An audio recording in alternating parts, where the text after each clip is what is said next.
सूरत से चलकर वहां इतनी दूर जाने की जरूरत ही क्या है? वैसे भी इस हालत में मैं इतना लंबा सफर कैसे तय कर सकता हूँ?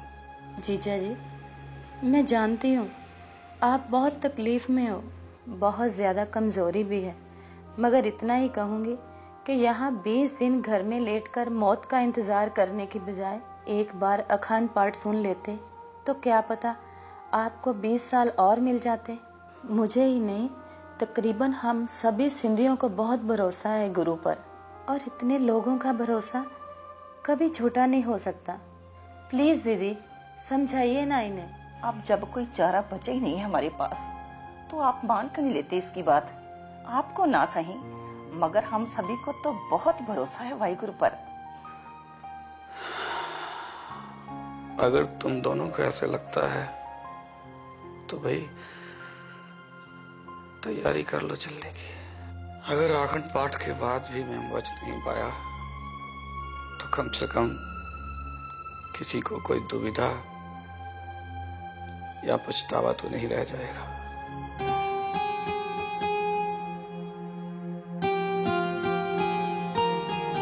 सतनाम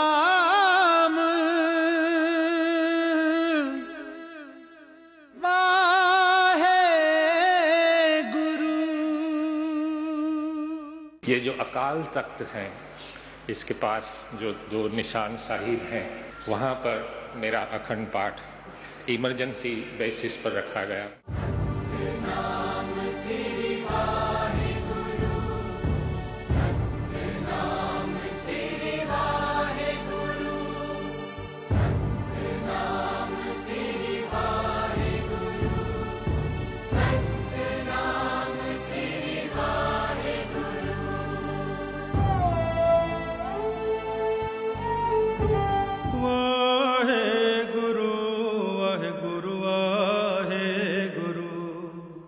जैसे ही पाठ और आगे बढ़ा तो मुझे अजीब से कुछ वाइब्रेशंस फील होने लगे।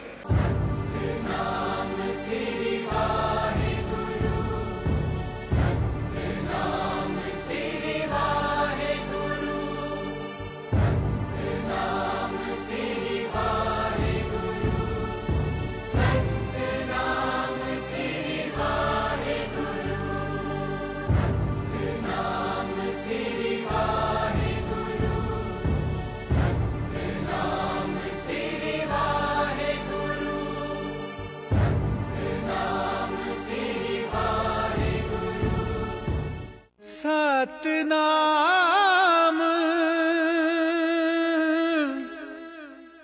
वाहे गुरु। करीबन 7 साढ़े 7 घंटे के बाद वहां पर सुखमनी साहिब का पाठ आता है। पता नहीं मेरी बेटी को कैसे क्या ख्याल आ गया, उन्होंने कैमरा उठाया और जल्दी से तस्वीरें लेने लगी और करीबन 6-7 तस्वीर जल्दी से ले ली। जैसे ही सुखमनी साहिब का पाठ शुरू हुआ, गुरु ग्रंथ साहिब के सेंटर में से एक दूधिया कलर की एक ज्योत वहां से चली।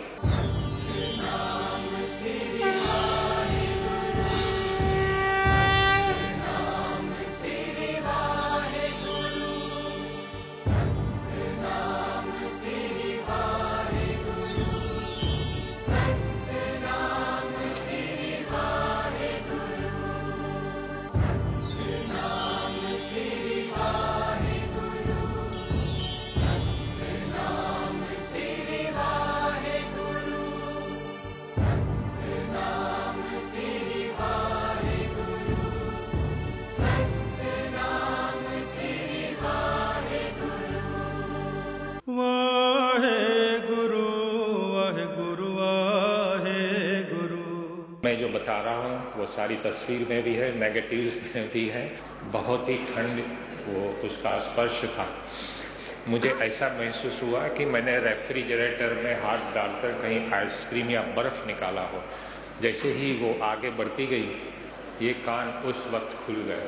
आज भी वो खुला है और यहाँ पर जो ट्यूमर मुझे कैंसर का परेशान करता था, जिसकी वजह से मुझे बहुत ही सरदर्द रहता था, जिसको माइग्रेन हेडेक कहते हैं, उस दिन से ये मेरा सरदर्द खत्म हो गया। आपको ये जानकर भी ताज्जुब होगा कि 48 घंटे के बाद हम खुद अपने ही पैरों पर खड़े हुए।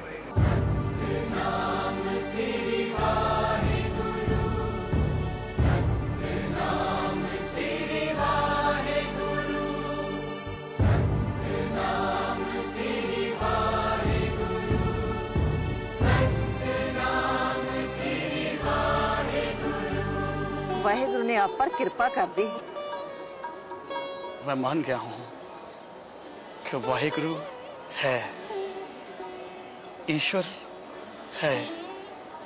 हे वाहेगुरु, मुझे माफ कर देना। मैं तो आपको मानता तक नहीं था, मगर आपने फिर भी मुझ पर कृपा की। इससे और बड़ा अजूबा क्या होगा वाहेगुरु जी। इतने सालों के इलाज से हड्डी के कैंसर में रत्ती भर भी फर्क नहीं पड़ा था। आपके नाम से पलों में ही ठीक हो गया लगता है। आप धन्य हो वाहेगुरु जी, जिन्होंने कैंसर जैसे महारोग को भी अपनी दया से वरदान में बदल दिया, अपनी कृपा का प्रमाण देकर। आप सर्वशक्तिमान हैं। आपके अस्तित्व को नकारते रहना मेरी भयंकर भूल थी। हे प्रभु, मुझे माफ कर दो। वाहेगुरु, मुझे माफ कर दो। अब समझ में आ रहा है वाहेगुरु जी